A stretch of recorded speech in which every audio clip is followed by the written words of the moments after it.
MBK 1:9. The Gandharva Angaraparna Chapter 9. The Gandharva Angaraparna. When the sun rose, the people of Ekachakra found Baka's dead body. They were astonished to see it lying there in a twisted mess, its mouth and eyes wide open. The citizens' hair stood on end and their mouths fell open in amazement. Thousands of people gathered, all asking who had killed him. Gradually they realized that it had been the Brahmin's turn to take food to the demon the previous night. A noisy crowd soon gathered outside the Brahmin's house. While the Pandavas remained inside, the Brahmin spoke to the people. Yesterday, as I sat by the roadside weeping at the thought of mine and my family's plight, a Brahmin came by. When he found out the cause of my distress, he promised to deliver me and the town from this constant danger. Learned in the incantations that invoke celestial weapons, the Brahmin assured me that he would take the food to Baka on my behalf and kill him. He must have been successful at this inconceivable feat, because Baka now lies dead. The people looked at one another in wonder. Then they laughed and shouted in joy. They declared a festival to the Rakshasa's death. The Pandavas continued to live at the Brahmin's house as Vyasadeva had instructed them. It had been months since the sage had last spoken with them. They expected his return at any time, and they passed their days in begging alms and studying the Vedic scriptures. One day a wandering ascetic came to the Brahmin's house and accepted his invitation to stay for a few days. After he had been duly worshipped and fed by the Brahmin and his family, the ascetic told stories from his travels. The Pandavas listened along with the Brahmin's family. They heard about a great Swayamvara ceremony soon to be held in Kampilaya for Draupadi, King Drupada's daughter. This princess, the ascetic said, was not born of a woman but had been born, along with her brother Drishtadyumna, from the sacrificial fire. The Pandavas were intrigued. They asked, "Please tell us how it is possible that Draupadi and her brother could appear from the fire." "We desire to hear everything you know." The ascetic first told them about Drona.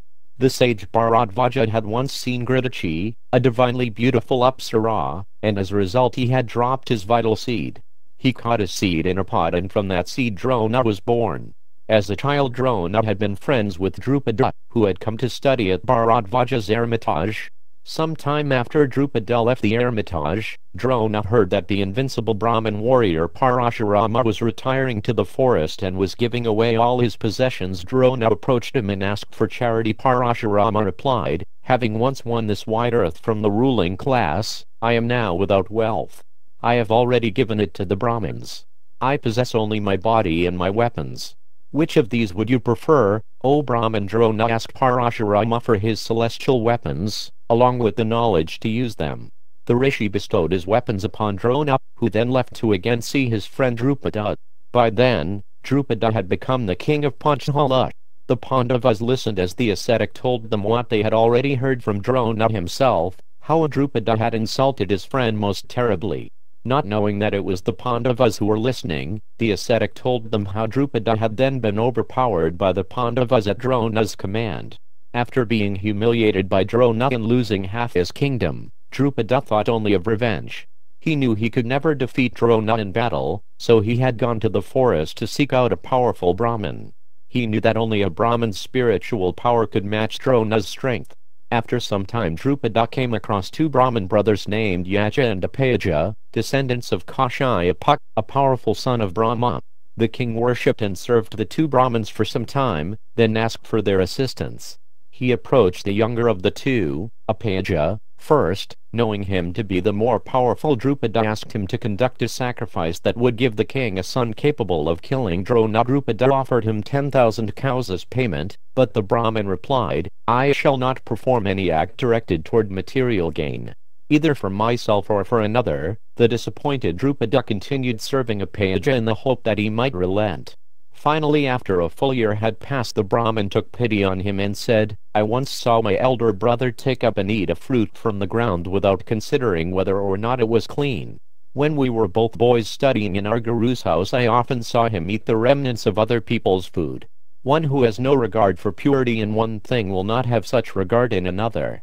Therefore approach him, for he will surely perform your sacrifice." The Brahmin's words proved true and Yaja agreed to Drupada's proposal. The Brahmin, realizing what difficult a task the king had requested, engaged his younger brother to assist him. Although a page who had no personal desire to perform Drupada's sacrifice, he could not refuse his elder brother's request. Thus the two Brahmins went to Kampilaya to perform a fire sacrifice intended to propitiate the gods headed by Lord Vishnu. Thus Drupada would be able to get a son capable of killing Drona. As the sacrifice commenced, the king again spoke with Yaja. Remembering the day he had been overpowered by Arjuna, he asked the priest if, as well as a son, he might obtain a beautiful daughter whom he could offer to Arjuna as his wife. Drupada thought that if Arjuna became his son-in-law, his happiness would be complete. Yaja replied, "It shall be so," and Drupada joyfully sat down by the sacrificial fire with his queen. As the ritual neared completion, Yaja called for Drupada's wife. "Come quickly, O queen. A son and daughter have now come for you." The queen replied, "O Brahmin, I am not pure.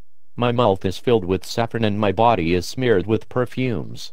I am not ready to receive the sacrificial ghee." Yaja replied, "Whether or not you are ready, the object of this sacrifice, which I have prepared and a page who has sanctified, cannot be thwarted." Yaja had then poured the oblation into the fire. Immediately there arose from the flames a godlike boy. He was encased in brilliant golden armor and he shone like fire. He wore a bright crown on his head and held a long bow and a sword. That youth was terrible to behold, and he rose from the fire roaring. Stepping clear of the flames, he mounted the king's chariot and immediately rode about, displaying all kinds of skill. The people of Kampilaya had shouted with joy upon seeing this boy who would fulfill the king's desire and kill his enemy. As their cries of happiness resounded, a celestial woman appeared from the fire. Her complexion was dark and her smiling eyes were shaped like lotus petals. Her long and curling hair was bluish in color and it fell down her back as she emerged from the flames. She had rising breasts and tapering thighs. At the end of her graceful fingers were nails that shone like bright copper. Her body emanated the sweet fragrance of blue lotuses which could be perceived at a distance of 2 miles. That divine woman captivated the mind of every man who saw her. She had no equal even among the gods or the Gandharvas. The ascetic then told his attentive audience how a heavenly voice had spoken from the skies as soon as the boy and girl had appeared. Booming like thunder it had said, "This dark-skinned beauty will be the best of all women and she will be the cause of the destruction of the world's warriors. The boy shall be called Drishtadhyumna and he shall slay Drona." Drona heard about this prophecy, but, considering destiny to be supreme, he nevertheless agreed to train Drupada's son in martial arts. The noble Drona did this to repay Drupada for taking half his kingdom. The ascetic stopped. Having heard that Drishtadhyumna would kill their beloved teacher, the Pandavas felt as if their hearts had been pierced. Kunti saw their perplexity and, after they had retired for the night, said to Yudhishthira, "We have lived here for many months. I think it would be wise to leave now. You are all restless. I also sense that you desire to go to Panchala for Draupadi's Swayamvara." Kunti had seen her son's eyes open wide when the ascetic had described Draupadi's celestial beauty. Therefore she suggested that they leave the next day for Panchala. All 5 brothers agreed to her proposal, and the following morning they made their farewells to the Brahmin and his family. Walking in a line with Kunti in their middle, they then headed toward Panchala, traveling again through the forest. On the first evening of their journey, as they sat around their fire, Vyasadeva arrived. Upon seeing him, the Pandavas prostrated themselves at his feet. They then stood with their palms folded as Vyasadeva offered them blessings. When everyone was seated, Vyasadeva said, "O conquerors of foes, are you following the path of virtue enjoined in the scriptures? Do you worship the Brahmins? I hope you always honor those worthy of your respect." The rishi spoke for some time, giving the attentive princes various instructions. At the end of his discourse, Vyasadeva told them that they should try to win the hand of the princess of Panchala. Her father was setting an archery test in order to find her a qualified husband. Arjuna should enter the contest. Vyasadeva then stood up to leave and, after again receiving obeisances from the Pandavas, vanished into the woods. Reassured by Vyasadeva's directions, the brothers continued their journey the next day with joyous hearts. They walked day and night, eager to arrive at Panchala in time for the Swayamvara. It was just after nightfall several days later when they came upon the gently flowing waters of the Ganges. Arjuna was leading the party with a torch in his hand to light their way. They all bowed respectfully to the sacred river before walking along her banks, searching for a place to cross. Suddenly, from out of the darkness, they heard a loud voice. "Halt! Who dares approach this river at such a time? The night belongs to Yakshas, Gandharvas and Rakshasas. Only during the first portion of night, the twilight time, are other beings allowed to bathe. You appear to be human beings, therefore return the way you have come." A shining figure emerged from the waters, rose into the air, and descended onto a golden chariot. Clasping a huge bow, he continued to address them in a thunderous voice. "I am the Gandharva Angaraparna, friend of Kuvera, treasurer of the gods. I am bathing here. Not even the gods or demons would dare come to this river when I am bathing. How then have you humans been so bold? Leave quickly or I will kill you." "I fear no one." Arjuna could not tolerate the Gandharva's haughty speech. "O wretch, rivers and mountains are never barred to anyone at any time. There is no such thing as a special time when we are not allowed to approach this sacred river, nor do we care for your threats. Only the weak would fear someone like you. Make way, because we are now going to bathe in this river." Angaraparna blazed with anger. He drew his bow and shot 100 arrows at the brothers. Arjuna moved with blinding speed and struck down all those shafts simply with the torch he was holding. He laughed at the Gandharva. "Do not attempt to frighten those who are skilled in warfare. Your weapons simply vanish like froth on the ocean when hurled at more powerful opponents. O Sky Ranger, I know you are superior to men in prowess. Therefore I shall use a celestial missile against you. The fire weapon I will now discharge was first given to Bharadvaja by Brihaspati. Bharadvaja then gave it to Agnaveshaya, who gave it to my preceptor Drona. Drona gave it to me.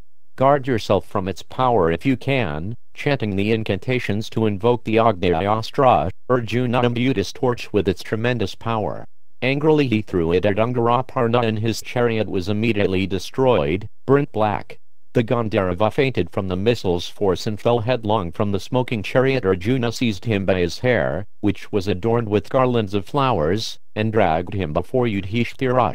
Suddenly a celestial woman rushed out of the water and approached Yudhishthira. Folding her palms she said, "O exalted one, I am Kumbhinarshi, Angaraparna's wife. Please bestow your mercy upon me and set him free. I seek your protection." The Gandharva came to his senses and sat up before Yudhishthira, who said to him, "O Gandharva, who would slay one who has been vanquished in battle, who stands deprived of his fame, who is unable to protect himself, and who is being protected by a woman? You may go." Angaraparna stood and offered his respects to Yudhishthira. He spoke with humility. "My pride has been crushed by your younger brother. My celestial chariot lies burnt to ashes. I had been known as Citraratha, one of the beautiful chariot, but from now on I shall call myself Bhagavaratha, he of the burned chariot." Angaraparna thanked Arjuna for not killing him, even though able. In return for Arjuna's mercy, Angaraparna offered him the divine knowledge possessed by the Gandharvas along with a team of celestial horses. Smiling, Angaraparna said, "This knowledge, known as Chakshashi, will give you the ability to see anything within the three worlds, along with that thing's intrinsic nature.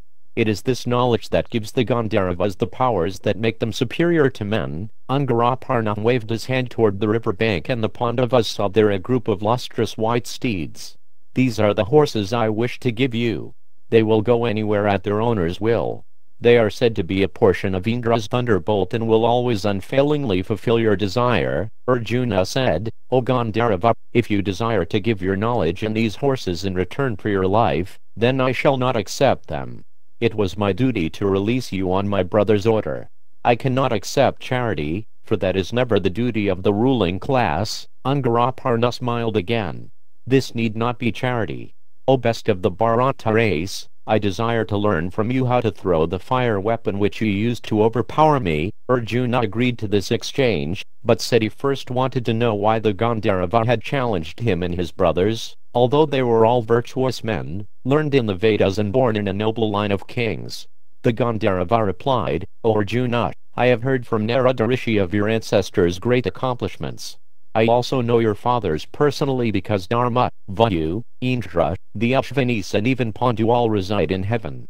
Although I knew you are all high-souled, virtuous, powerful and obedient to your vows, I nevertheless censured you. No man, possessed of strength and arms, ought to tolerate a confrontation in front of his wife. I was overpowered by wrath. Angaraparna went on to explain why Arjuna had been able to defeat him although he was a celestial. Because you have been observing a vow of celibacy, O hero, your power became insurmountable.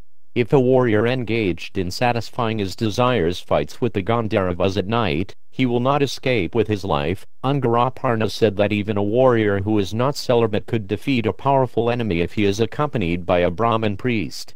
The Gandharva concluded, men with learned and self-controlled priests can conquer the earth and acquire every good fortune, finally attaining even heaven itself.